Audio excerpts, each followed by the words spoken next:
नमस्कार, मैं हूं नेहा परिहार और आप देख रहे हैं न्यूज 24 एक्सप्रेस। आइए नजर डालते हैं आज की मुख्य खबरों की ओर। उत्तर प्रदेश के 56 लाख छात्रों के हित में लिए गए महत्वपूर्ण निर्णय। उत्तर प्रदेश के उप मुख्यमंत्री दिनेश शर्मा ने बताया कि उत्तर प्रदेश माध्यमिक शिक्षा परिषद के वर्ष 2021 की कक्षा 10वीं की बोर्ड परीक्षा निरस्त हो गई है। परिस्थितियां अनुकूल होने पर वर्ष 2021 की कक्षा 12वीं की यूपी बोर्ड परीक्षा माह जुलाई के द्वितीय सप्ताह में प्रस्तावित हुई। कक्षा 12वीं की बोर्ड परीक्षा में परीक्षा अवधि को 1.5 घंटा रखा जाएगा। मात्र 3 प्रश्न का उत्तर देना होगा। समस्त बोर्ड के समस्त स्कूलों के कक्षा 6, 7, 8, 9 और 11 के छात्रों को प्रोन्नत करने का निर्णय लिया गया है। उत्तर प्रदेश के माननीय मुख्यमंत्री जी के अध्यक्षता में उत्तर प्रदेश के माध्यमिक शिक्षा परिषद तथा अन्य बोर्डों के जो 6ठे, 7वें, 8वें, 9वें और 11वें के विद्यार्थी थे, उनके संदर्भ में ये निर्णय लिया गया कि उनको प्रमोट किया जाएगा और इसी तरीके से हाई स्कूल के जो विद्यार्थी होंगे माध्यमिक शिक्षा परिषद बोर्ड के, उन विद्यार्थियों, उन छात्रों को भी प्रमोट करने का निर्णय और हाई स्कूल की जो वर्ष 2021 की परीक्षा है उसे निरस्त करने का निर्णय माननीय मुख्यमंत्री जी के साथ बैठक में लिया गया। और उत्तर प्रदेश के विद्यार्थियों की सुरक्षा और उनके भविष्य को देखते हुए साथ में ये भी निर्णय हुआ कि किस प्रकार से जो हाई स्कूल के विद्यार्थी हैं उनको बोर्ड में प्रमोट करने की प्रावधि क्या होगी।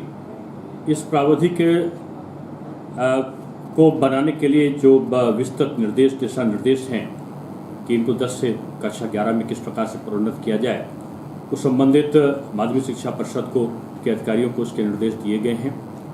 इसी प्रकार से कक्षा 12 के विद्यार्थियों के लिए ये कहा गया है कि उनके परीक्षा के महत्व को देखते हुए, उनके भविष्य को देखते हुए और परीक्षा की उपयोगिता को देखते हुए ये निर्णय लिया गया कि जो इंटरमीडिएट में पढ़ने वाले जो हमारे विद्यार्थी हैं, जिनकी संख्या लगभग 26,10,316 के आसपास है, ऐसे विद्यार्थियों का की जो परीक्षा है वो जुलाई के द्वितीय सप्ताह में, यदि सारी स्थितियां कोरोना संक्रमण की अनुकूल होती हैं, सामान्य होती हैं, तो भविष्य को देखते हुए इस बारे में द्वितीय सप्ताह में जुलाई के 12वीं कक्षा की परीक्षा को कराने का प्रयत्न किया जाएगा।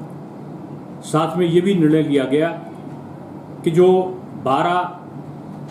10 प्रश्न पूछे जाते थे एक परीक्षा में, उन 10 प्रश्नों में 5 प्रश्नों का चयन करना होता था, उसकी जगह इस बार 10 में से केवल 3 प्रश्नों का चयन।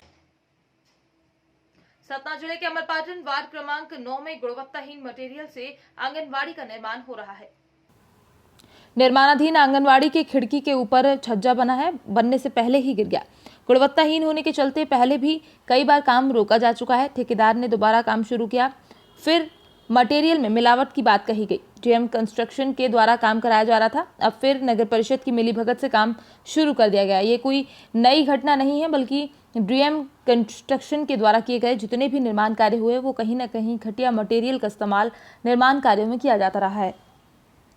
बिजनौर में चलती कार में अचानक आग लग गई। भयंकर आग से ड्राइवर सहित 4 लोगों ने कार से कूदकर अपनी जान बचाई, जिसमें कार मालिक का काफी नुकसान हो गया है। आपको बता दें कि जनपद बिजनौर के थाना बढ़ापुर क्षेत्र के गांव मुजफ्फरनगर निवासी साकिर कार में सवार होकर शेरकोट से दवाई लेकर लौट रहा था। गांव इनायतपुर के पास कार में शॉर्ट सर्किट से अचानक भयंकर आग लग गई, जिसमें ड्राइवर सहित 4 महिला और 2 बच्चों की कूदकर जान बचाई। उन्होंने इस घटना में किसी की जान माल का नुकसान नहीं हुआ है। कार सहित कपड़े और आवश्यक जरूरी सामान आग में जलकर खाक हो गए। गाड़ी में कैसे लगी है आपकी आग? पेट्रोल लीक हो गया ना, पैर शॉर्ट सर्किट से लगी है? जी। अच्छा, किसी की जनहानि का नुकसान तो नहीं हुआ? ना कुछ नहीं। कहाँ से आ रहे थे आप? शेरकोट से। क्या नाम है आपका? साकिर। गाड़ी कौन चला रहे थे? मैं चला रहा था। अच्छा, तो अभी सब ठीक ठाक है? किसी सब बढ़िया, कोई परेशानी नहीं। गाड़ी जल के सही राख हो गई? बस बस। अच्छा, कहाँ के निवासी हैं आप? मुजफ्फरनगर बड़ापुर करीब मुजफ्फरनगर के। जी। ठीक। देश व प्रदेश में कोरोना जैसी महामारी में एक समय प्रदेश में ऑक्सीजन की कमी से कई सारी मौतें हुई व ऑक्सीजन को लेकर हाहाकार मचा हुआ था। VO4 उसी को देखते हुए भारत सरकार में केंद्रीय मंत्री कृषि मंत्री नरेंद्र सिंह तोमर ने जनता का ख्याल रखते हुए समूचे देश व प्रदेश में आने वाले समय में ऑक्सीजन की कमी न हो पाए, जिसके चलते उन्होंने भितरवार समुदाय स्वास्थ्य केंद्र को 10 ऑक्सीजन कंसंट्रेटर दिए। जिंदगी बचा सकता है। और ये एक जैसा कि हमारे कमिश्नर साहब का भी निर्देश है, हम लोग जितने भी आपके PSC हैं, प्राथमिक स्वास्थ्य केंद्र है, आपके भितरवार में 4 पड़ते ना यशवंत जी, आपके 3 है, तीनों जगह हम लोग को 10-10 बेड तैयार कर रहे हैं जहाँ पर ये ऑक्सीजन कंसंट्रेटर लगेंगे। तो सोचिए आप लोगों को छोटी छोटी चीज़ों के लिए ग्वालियर या डबरा भरने की जरूरत नहीं पड़ेगी, यहीं पर वो सुविधा आपको उपलब्ध। ऑक्सीजन के माध्यम से हो चाहे और कई जो उपाय हो सकते हैं, तो आज उसी दरमियान यहाँ ऑक्सीजन कंसंट्रेटर वितरित किए गए हैं और भविष्य में यहाँ के लोगों के लिए कम से कम 10 बेड ऐसे हैं जहाँ ऑक्सीजन कंसंट्रेटर उपलब्ध रहेंगे उनको। ये महत्वपूर्ण है। ये जानकारी में आया था, आदरणीय मनीष जी CHMO है, उनको हमने अवगत करा दिया है। जो भी दिक्कतें लग रही तो उनको शीघ्र ही वो जरूर दूर कराएंगे। और भी कई डॉक्टरों की समस्या रही है, जैसे ये डॉक्टर की समस्या तो अभी पूरे देश में ही है। आप सब जानते हैं कि कोविड का माहौल है और इस समय अगर हॉस्पिटल की व्यवस्था कही जाए तो बेड की व्यवस्था भी कुछ दिन पहले तक नहीं थी, डॉक्टरों की भी थी, नर्सिंग स्टाफ की भी नहीं थी। हर व्यक्ति अपने आप को डॉक्टर की तरह ही ट्रीट कर रहा था कोविड में। तो मुझे लगता है अभी ये समय नहीं है कि क्या है और क्या नहीं। अभी तो कोविड से हम कैसे बच पाएँ वो चिंता हम सबको करनी है और भविष्य में कोविड दोबारा हमारे जीवन में नहीं आए उसके लिए जो व्यवस्था करनी चाहिए उस बारे में हम लोगों को विचार करना चाहिए। सबसे चित्रकूट विधानसभा के पूर्व विधायक व गरीबों के साथ जन जन के मसीहा रहे स्वर्गीय प्रेम सिंह की चौथी पुण्यतिथि पर कांग्रेसियों ने बड़े देव बाबा मंदिर के समीप बरोंधा समाधि स्थल पहुंचकर भावपूर्ण श्रद्धांजलि अर्पित की। वहीं चित्रकूट विधानसभा क्षेत्र के समस्त कांग्रेसी कार्यकर्ता व विभिन्न दलों के नेता सहित समाज सेवियों ने एक साथ श्रद्धांजलि अर्पित की।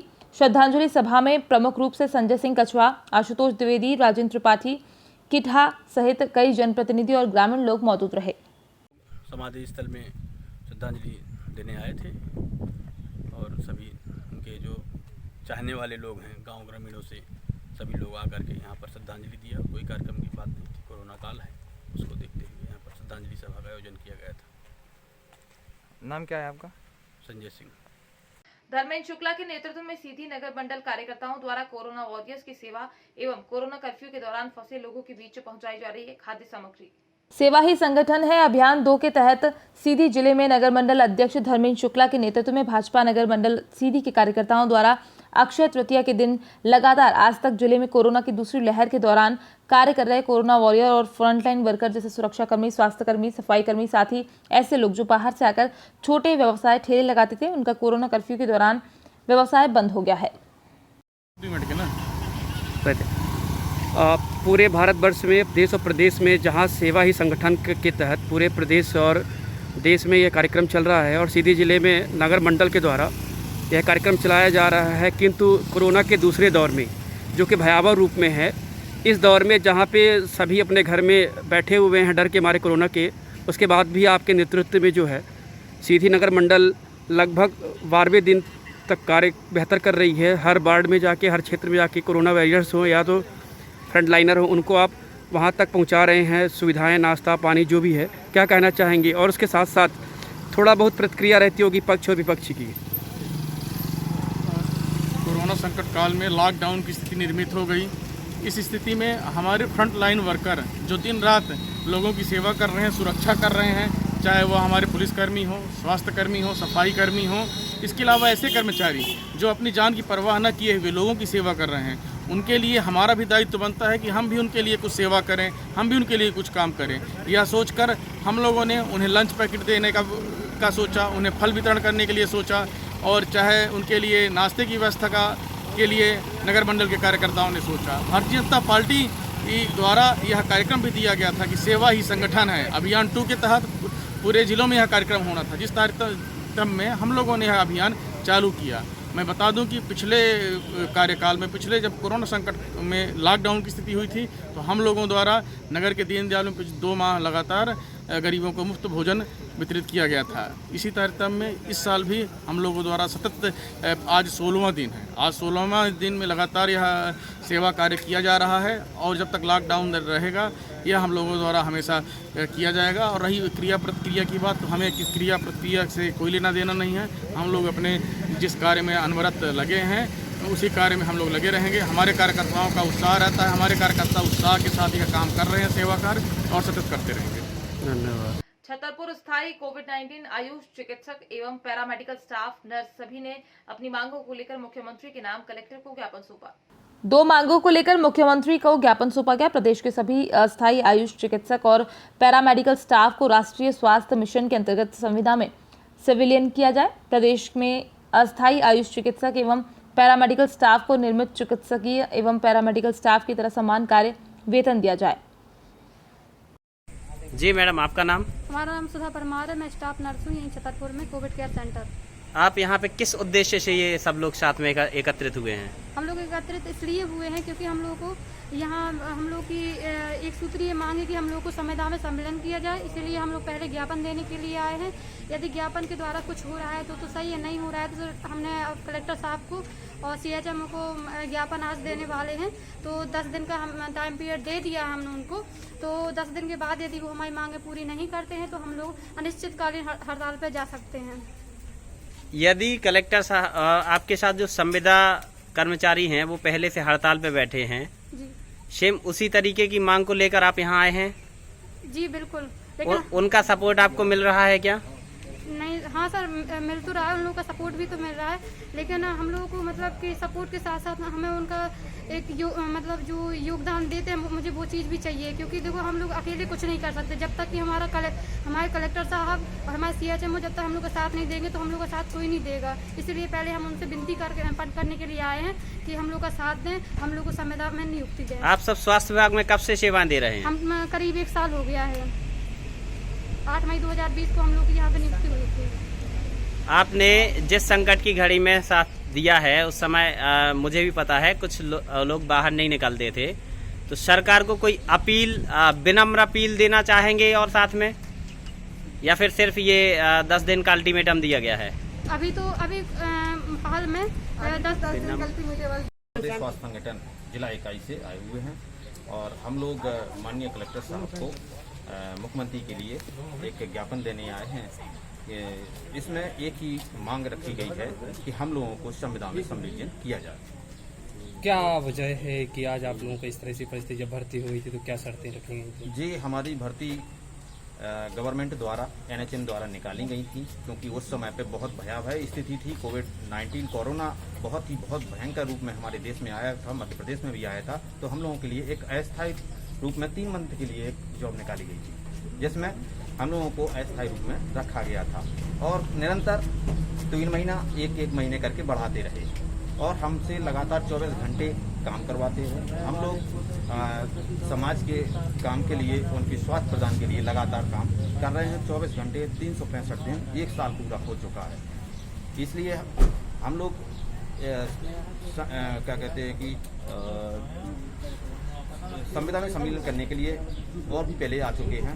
मांग रखने के लिए आज फिर से हम लोग एकत्र हुए हैं। हमारे पूरे मध्य प्रदेश में ये कमेटी जो हमारी स्वास्थ्य कार्यकारिणी गठन हुआ था वो पूरे मध्य प्रदेश में ये क्या कहना होता है जब भी आप आवेदन सौंपते हैं?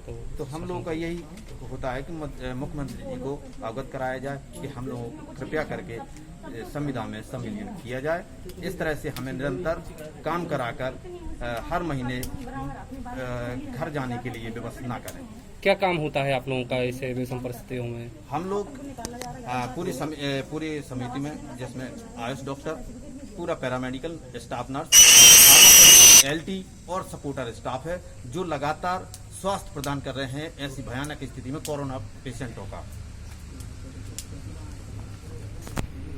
माननीय प्रधानमंत्री श्री नरेंद्र जी मोदी के नेतृत्व वाली केंद्रीय सरकार के 7 वर्ष पूर्ण होने पर भारतीय जनता पार्टी के यशस्वी प्रदेश अध्यक्ष श्री विष्णुदत्त शर्मा के आह्वान पर और भारतीय जनता युवा मोर्चा के यशस्वी प्रदेश अध्यक्ष बड़े भाई वैभव जी पवार के नेतृत्व में पूरे प्रदेश में रक्तदान शिविर का आयोजन किया जा रहा है। इसी श्रृंखला में आज 29 मई 2021 को अमझेरा के अमर शहीद महाराणा बख्तावर सिंह सामुदायिक स्वास्थ्य केंद्र पर युवा मोर्चा के प्रदेश सह संयोजक व जिला पंचायत सदस्य कमल यादव के नेतृत्व में युवाओं ने रक्तदान किया, जिसमें प्रमुख रूप से निशित पंडित, अंशुल राठौर, राजपाल चावड़ा, अपूर्व शर्मा, शंकर देवड़ा, वीरेंद्र सिसोदिया, जय सिंह सिसोदिया, शुभम माहेश्वरी, मोहम्मद हुसैन, कुशल भायल, लोकेश चोयल, अंकित गहलोत, शुभम लावंशी, कन्हैया लाल ब्रजवासी, रोहित यादव, रवि सोनी, रवि हामड़, शंकर यादव आदि की उपस्थिति में रक्तदान शिविर संपन्न हुआ। शराब तस्करी के आरोपियों की कोरोना जांच कराने पहुंची पुलिस वाहन से 2 आरोपी फरार हो गए। तकरीबन आधा घंटे की मशक्कत के बाद दोनों आरोपियों को पुलिस ने धर दबोचा। जिला अस्पताल में कोरोना टेस्ट कराने दोनों आरोपियों को पुलिस लेकर गई थी, तभी गाड़ी का गेट खोलकर दोनों आरोपी भाग गए। सिविल लाइन पुलिस ने शराब की तस्करी करते पकड़े थे दोनों आरोपी को। सिटी कोतवाली थाना क्षेत्र के जिला अस्पताल का मामला है। थाना सिविल लाइन पुलिस की बहुत बड़ी लापरवाही उजागर हुई, क्योंकि पुलिस आरोपी को कोरोना टेस्ट कराने ले जा रही थी, तो पुलिस ने ना तो आरोपी के हाथ बांधे, इसलिए आरोपी पुलिस को चकमा देकर भाग खड़े हुए। उसके बाद पुलिस ने जनता के सहयोग से उन्हें पकड़ने में कामयाबी हासिल की।